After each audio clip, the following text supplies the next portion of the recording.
Olá, bom dia! Já está no ar o Bem Viver, o nosso encontro semanal que aborda temas relacionados à saúde, bem-estar e qualidade de vida. Hoje o tema é bem específico. Bom, vocês já ouviram falar na fisioterapia que reabilita lesões, fraturas, mas e a fisioterapia pélvica? Você já ouviu falar?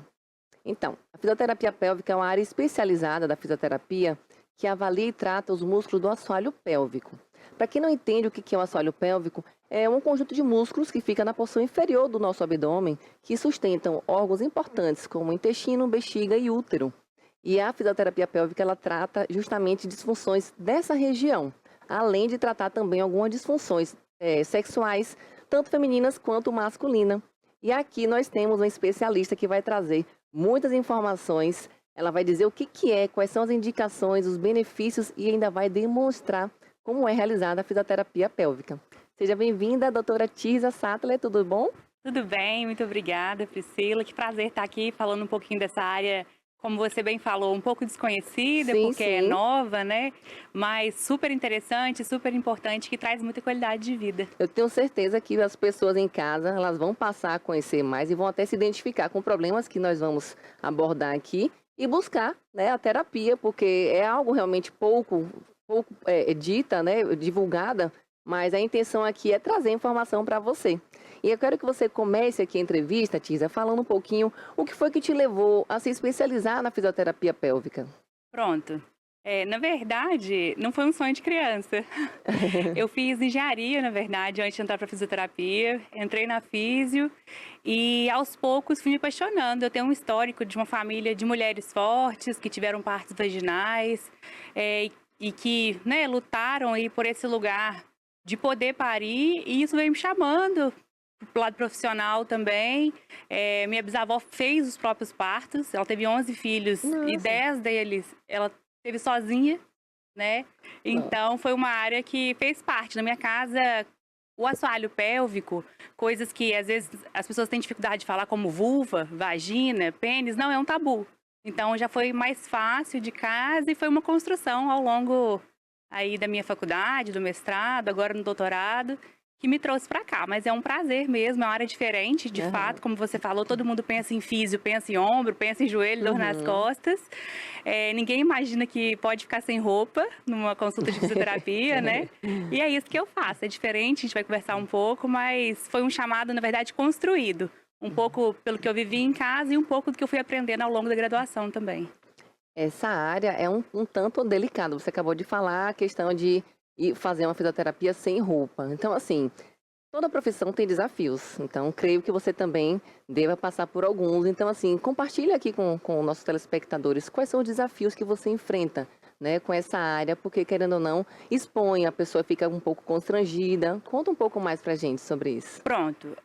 Como não é cultural esse cuidado com o assoalho pélvico, nem em prevenção, nem em reabilitação, né, quando eu já tenho uma disfunção estabelecida, perde urina, muita gente acha que é normal, Uhum, né? Então, primeira coisa é esse tabu, que a pessoa entenda que é necessário, que pode ser ajudada, né?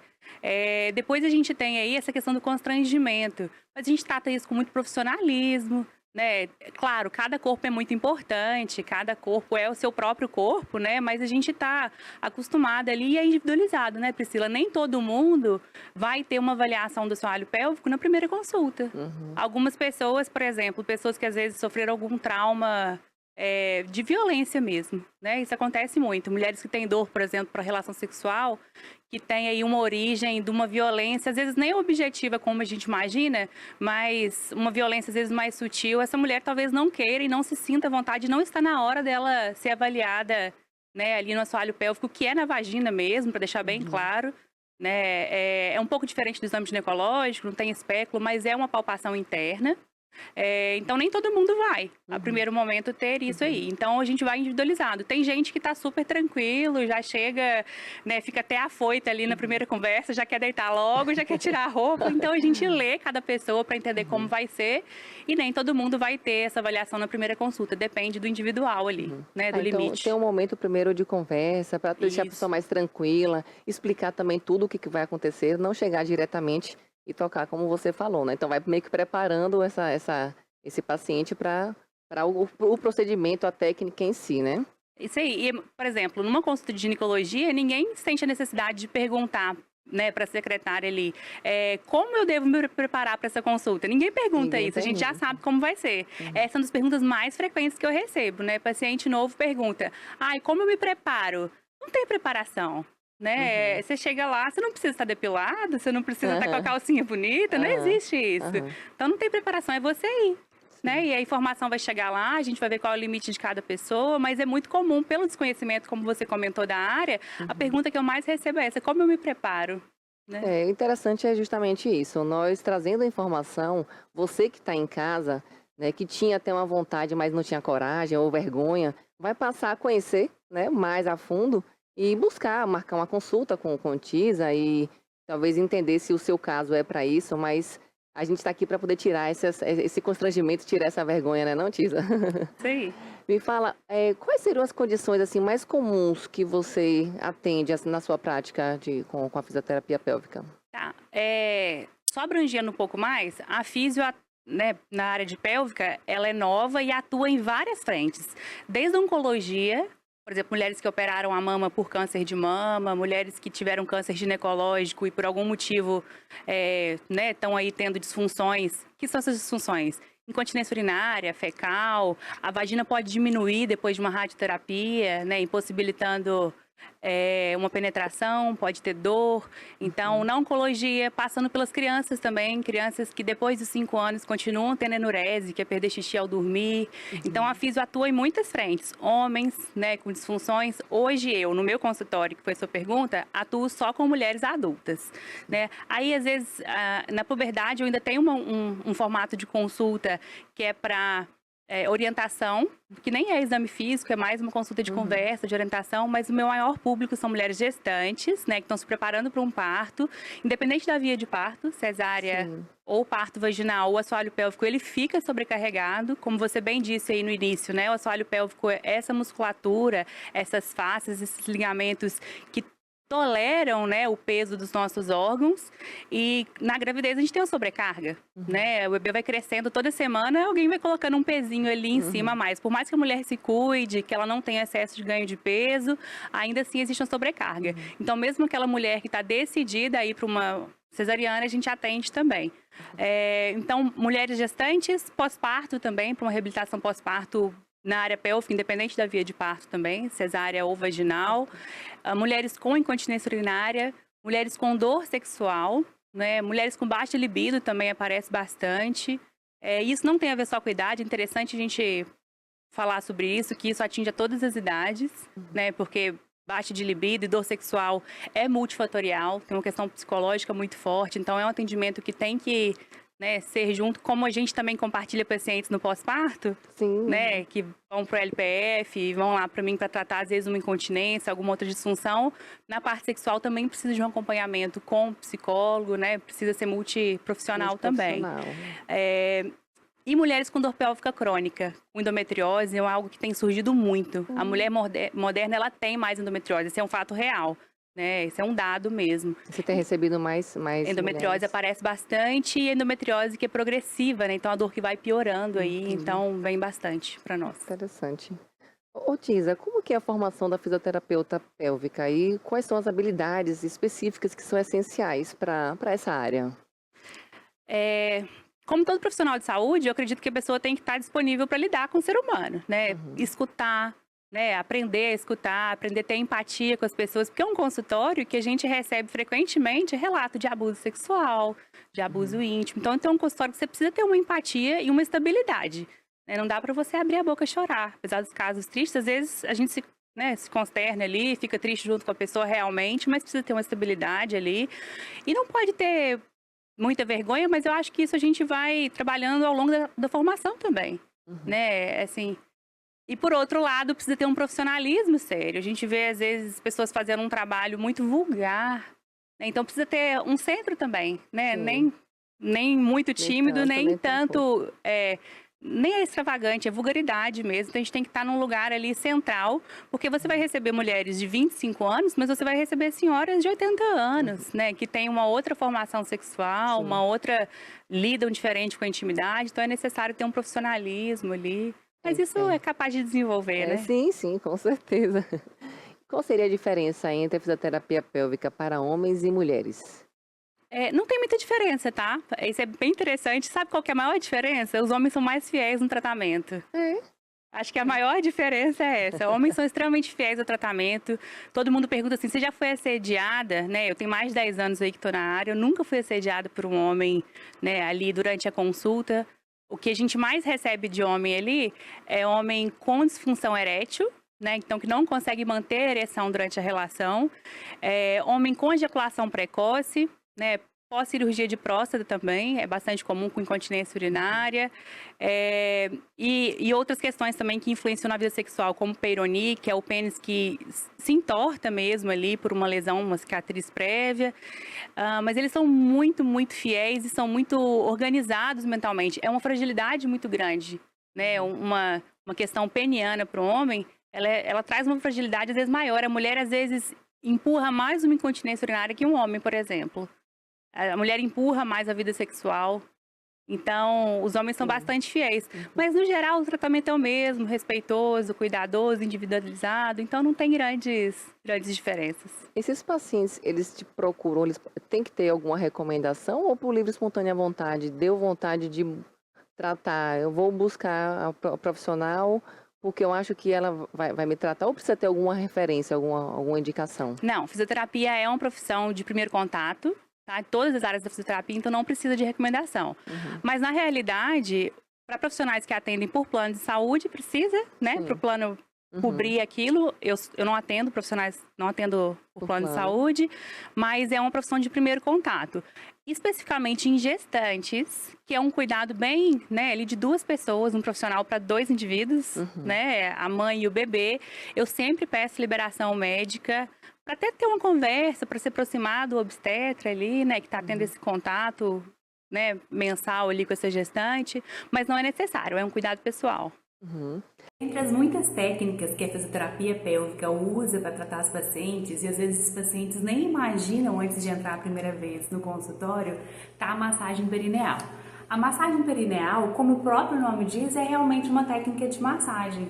Ela pode ser feita na área externa, que a gente conhece como vulva, que envolve os lábios externos, os lábios internos, ou até mesmo dentro da vagina, que é a parte interna, que é o canal propriamente dito.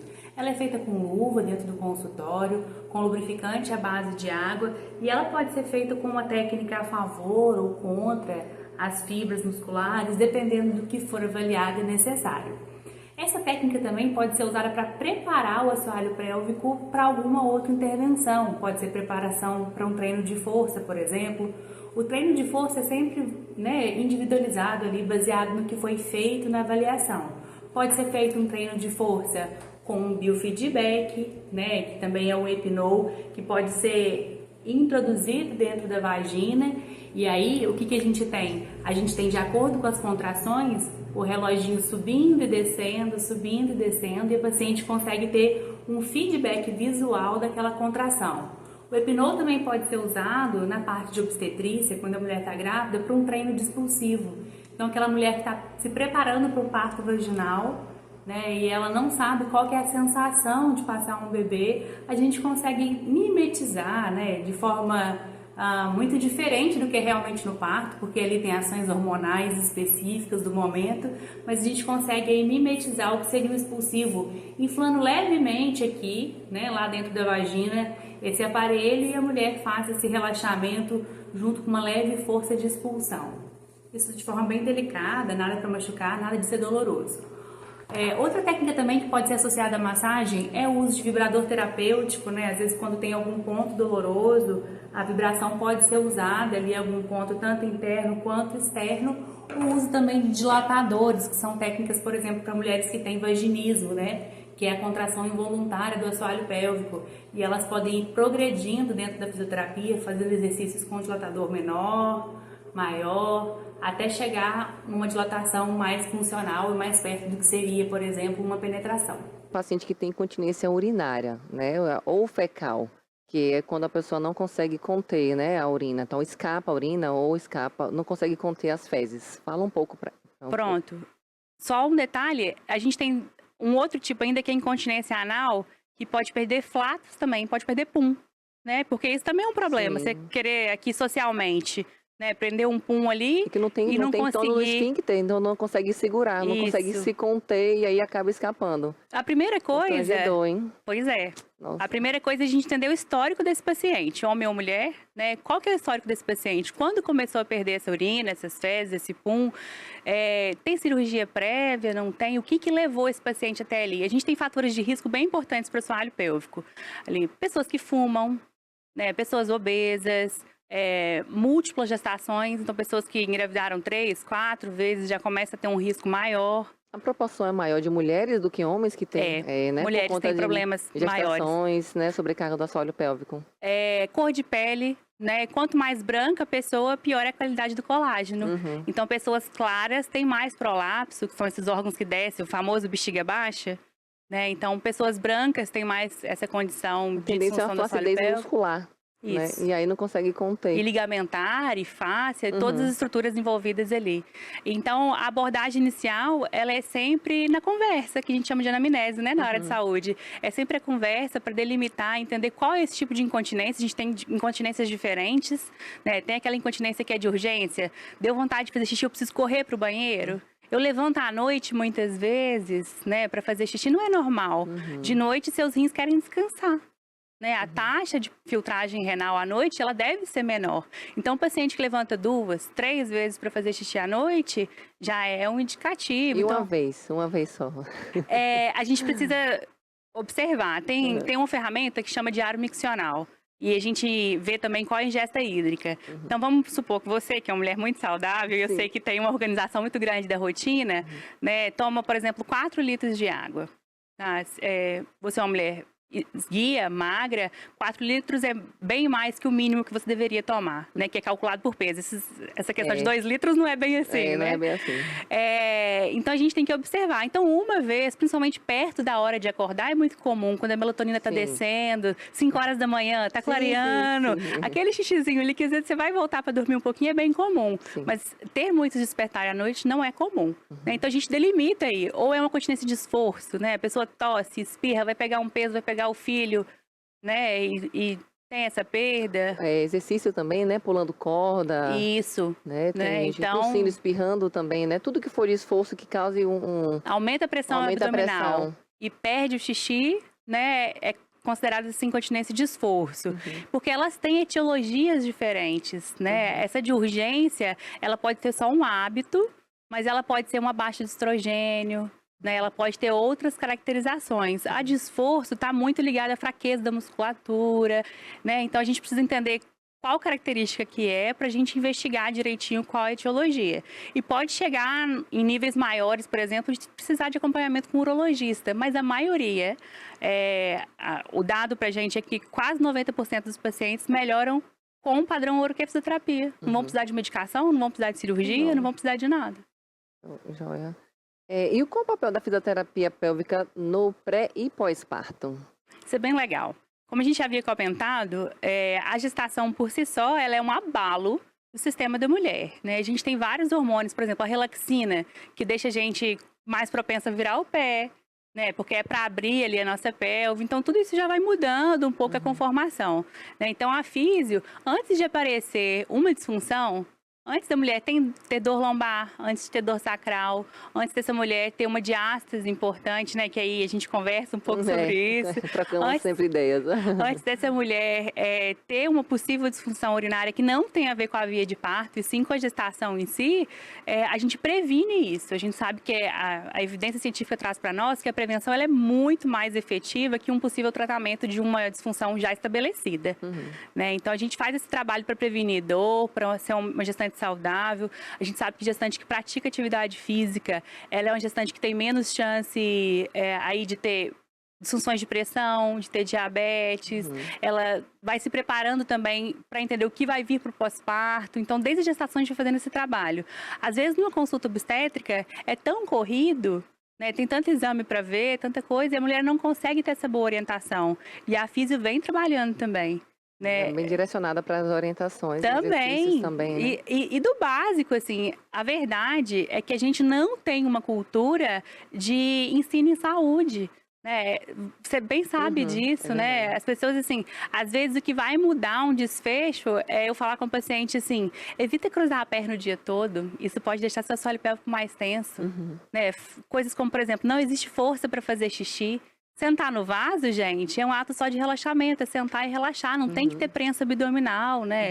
É. Então, os pequenos detalhes ali que vão fazer essa A diferença. rotina vai ser diferente, Então, né? na gestação, a gente trabalha toda essa orientação, né, o que está por vir também, e no pós-parto a gente auxilia na amamentação, pode auxiliar com o laser.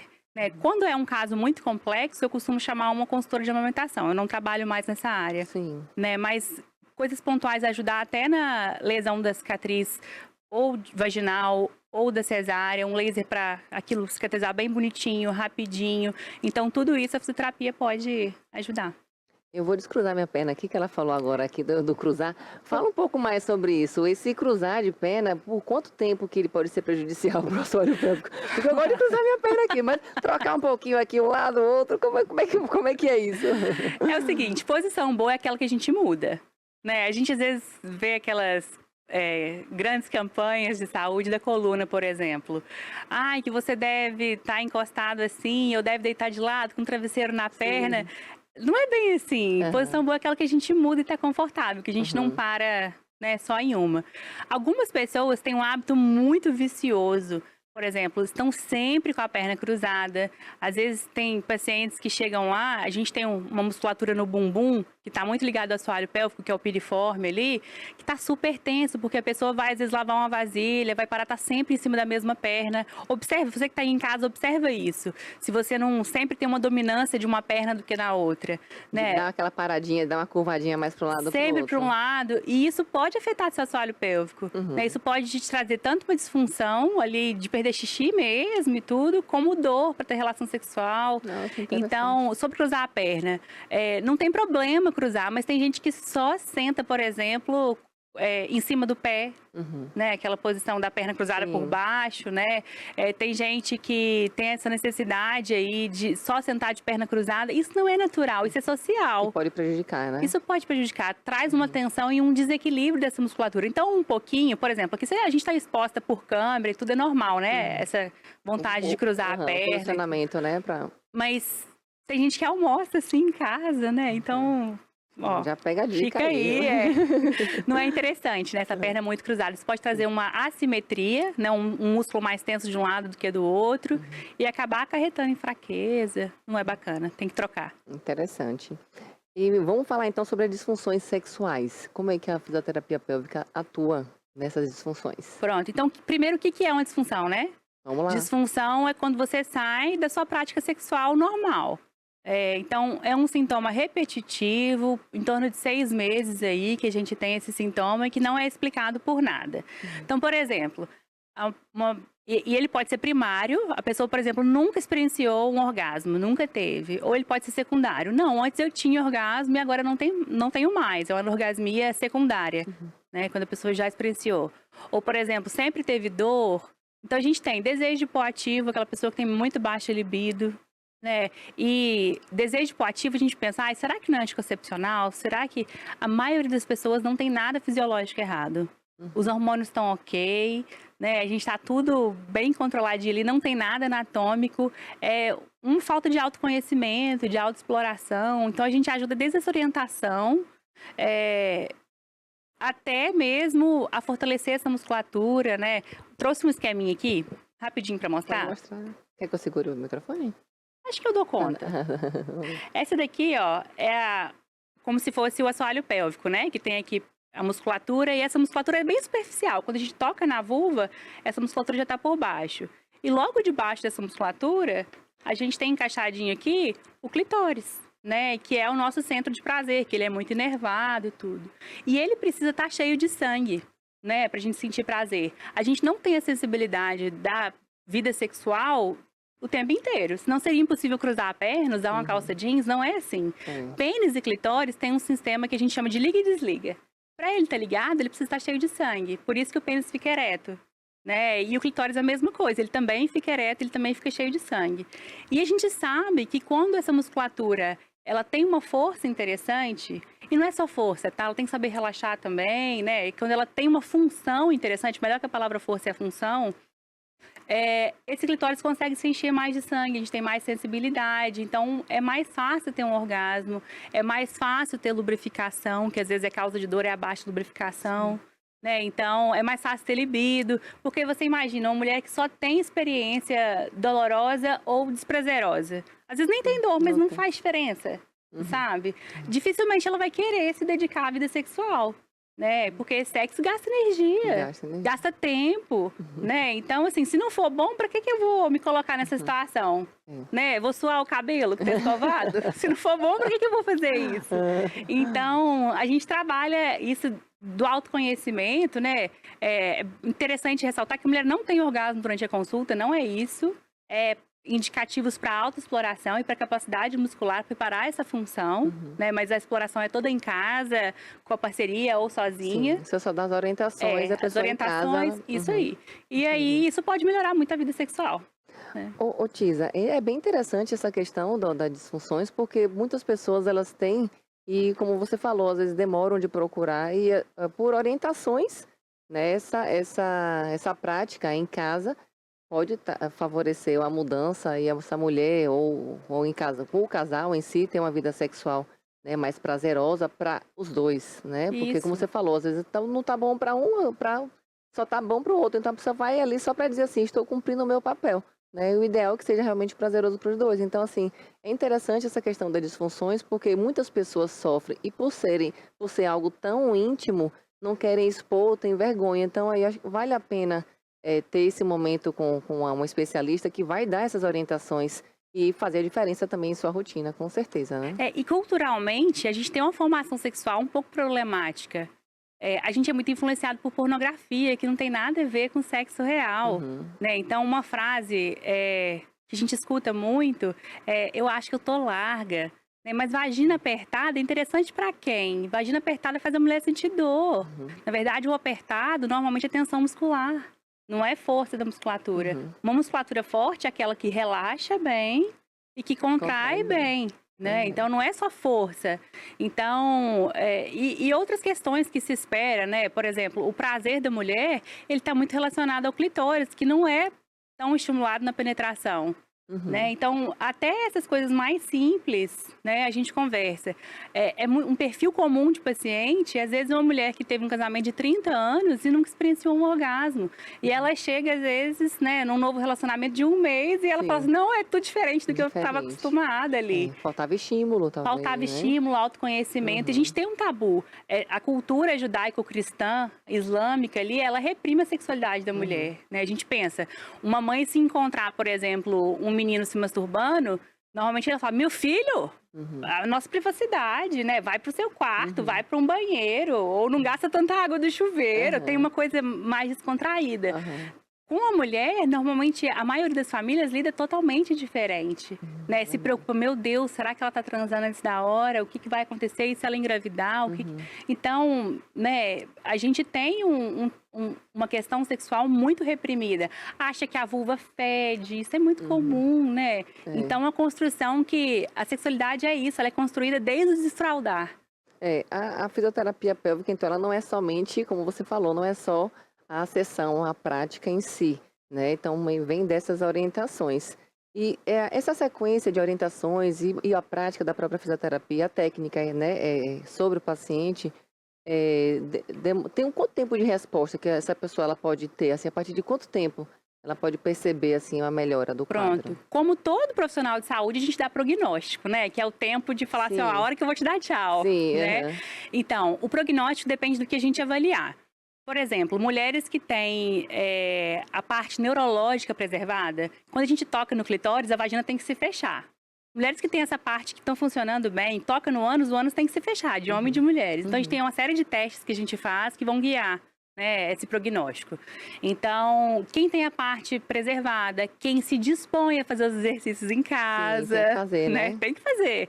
Quem se dispõe a adequar a quantidade de água, a organizar a alimentação para o intestino funcionar bem. Intestino que não funciona bem não permite um assoalho pélvico funcionar bem. Verdade. Para nenhuma das partes. Uhum. Né? Nem para incontinência, nem para parte sexual. O intestino tem que funcionar, uma das primeiras coisas que a gente organiza. Então, quando o paciente está ali disponível e se a condição anatômica dele prévia é interessante, a gente fala que o prognóstico mínimo é em torno de 8 semanas. 2 meses, é rapidinho. Sim, uhum. Às vezes a mulher arrastou aquilo por 15 anos e em 2 meses ela sai reabilitada.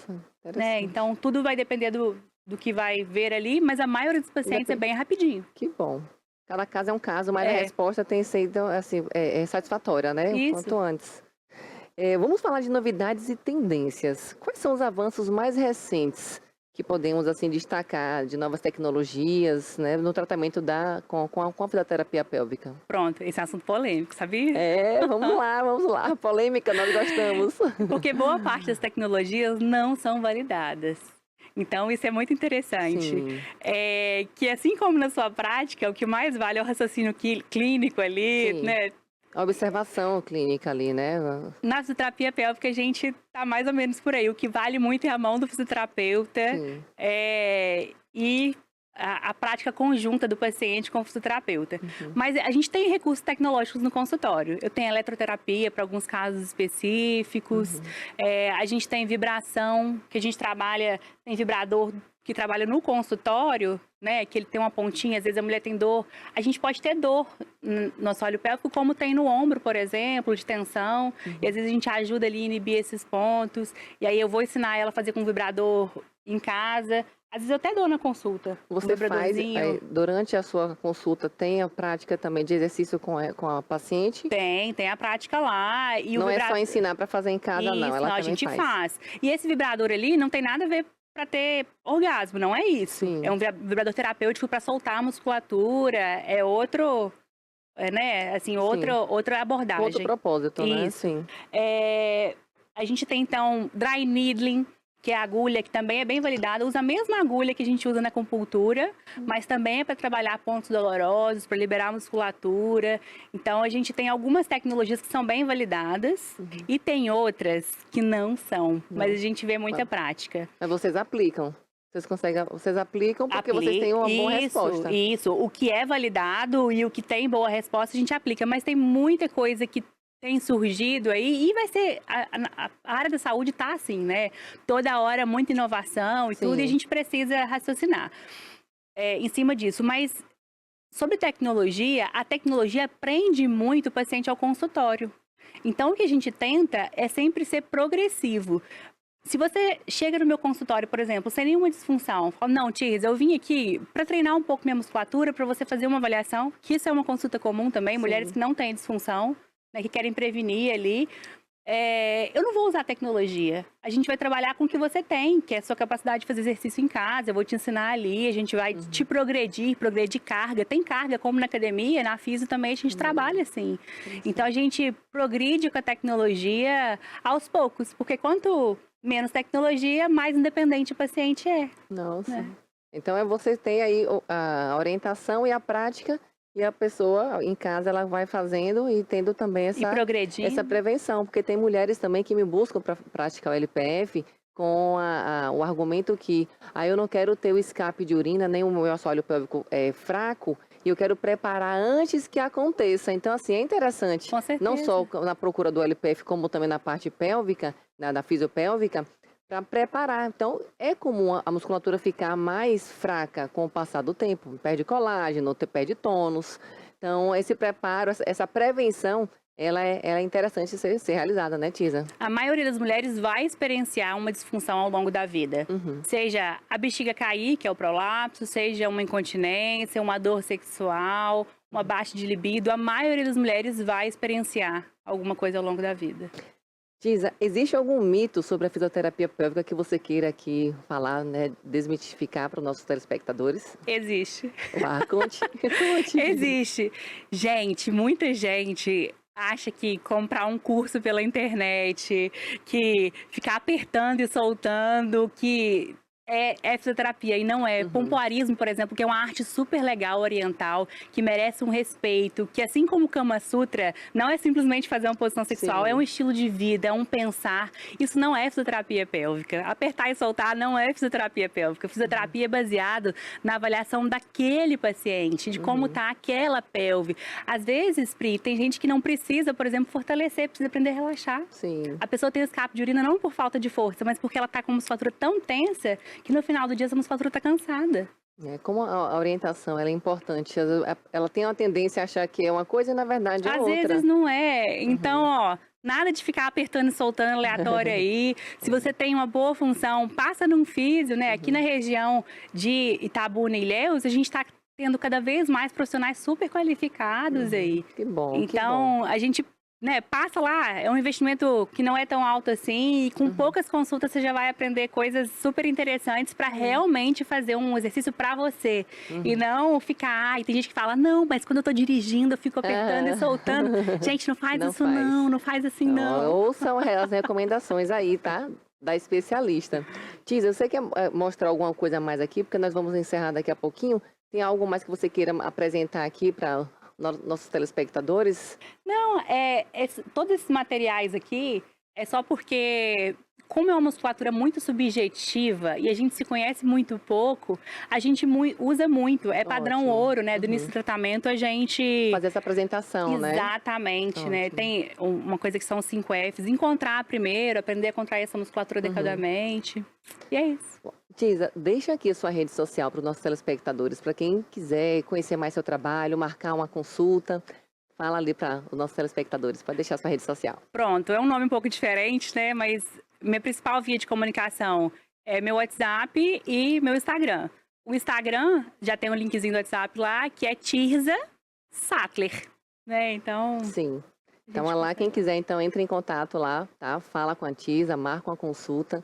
E eu queria muito poder agradecer aqui a sua presença, seus esclarecimentos, sua contribuição foi, assim, incrível, né? Eu tenho certeza que quem estava aí em casa, né, se identificou com muitos dos problemas que você mencionou, que pode buscar, né, essa alternativa para tratamento na parte pélvica. E, assim, só agradecer pela sua presença, tá? Muito obrigada. Imagina, foi um prazer, muito obrigada. Espero que seja muito esclarecedor aí e que mais gente, né, cuide dessa saúde íntima e que vai te acompanhar pro resto da vida, né? E não é só a ver com sexo, Não né? tem só a Isso ver faz com parte do nosso corpo, Tem que tornar isso mais natural. O que está faltando é tornar Exatamente. mais natural. Bom, essa aqui é a nossa missão aqui no Bem Viver, trazer informação de qualidade, agregar na sua rotina e estamos fazendo isso toda semana. Então não se esqueça que o Bem Viver é toda terça-feira às 10h30 e na próxima semana temos um novo encontro. Até já!